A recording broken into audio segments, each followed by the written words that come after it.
നമ്മുടെ ജീവിതത്തിൽ തകർച്ചകളോ രോഗങ്ങളോ വലിയ പരാജയങ്ങളോ ഉണ്ടാകുമ്പോൾ നാം പ്രാർത്ഥിക്കുന്നത് കർത്താവേ എന്നെ പഴയതുപോലെ ആക്കണമേ എന്നാണ്. എന്നാൽ ദൈവത്തിൻ്റെ പദ്ധതി അതിനേക്കാൾ വലുതാണ്.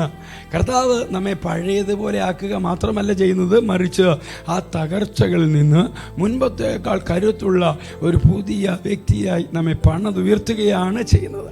തിരുവചന പ്രകാരം പറയുന്നു, ഒരാൾ ക്രിസ്തുവിലായാൽ അവൻ പുതിയ സൃഷ്ടിയാകുന്നു, പഴയത് കഴിഞ്ഞുപോയി, ഇതെല്ലാം പുതുതായി തീർന്നത്. 2 കൊരിന്ത്യർ 5:17. ബൈബിളിലെ ഇയ്യോബിൻ്റെ ജീവിതം ഇതിന് വലിയൊരു തെളിവാണ്. തൻ്റെ ആരോഗ്യവും സമ്പത്തും മക്കളും നഷ്ടപ്പെട്ട് ശരീരമാസകലം വ്രണങ്ങളാൽ തകർന്ന് ഒടുവിൽ ഒന്നുമില്ലാത്ത അവസ്ഥയിലാണ് ഇയ്യോബ് ദൈവത്തിൻ്റെ മുൻപിൽ നിന്നത്. എന്നാൽ ദൈവം അവനെ സൗഖ്യം നൽകിയപ്പോൾ അത് വെറും ഒരു രോഗമാറ്റമായിരുന്നില്ല. ദൈവം ഇയ്യോബിനെ മുൻപത്തേക്കാൾ വലിയൊരു ആത്മീയ ബോധ്യത്തിലേക്ക് നയിക്കുകയും അവൻ മുൻപ് അനുഭവിച്ചതിനേക്കാൾ ഇരട്ടിയായി അനുഗ്രഹിക്കപ്പെടുകയും ചെയ്തു.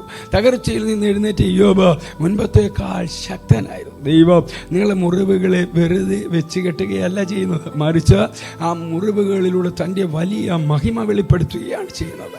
ഒരു മൺപാത്രം ഉടഞ്ഞു പോകുമ്പോൾ കുശവൻ അതിനെ ഒട്ടിച്ചു വെക്കാറില്ല, അതിനേക്കാൾ മനോഹരമായ മറ്റൊരു പുതിയ പാത്രമായി അതിനെ മാറ്റുകയാണ് ചെയ്യുന്നത്. നമ്മുടെ ജീവിതത്തിലെ വേദനകളെ ഓർത്ത് നാം ഇന്ന് വിലപിക്കുകയാണോ, അതോ ദൈവത്തിൻ്റെ പുനഃസൃഷ്ടിക്കായി നമ്മെ വിട്ടുകൊടുക്കുന്നുണ്ടോ? എൻ്റെ ഉപദേശം ഇതാണ്: നിങ്ങളുടെ തകർച്ചകളെയും മുറിവുകളെയും നിങ്ങളുടെ അവസാനമായി കാണരുത്. ദൈവത്തിൻ്റെ കരങ്ങളിൽ നിങ്ങളെ തന്നെ സമർപ്പിക്കുക.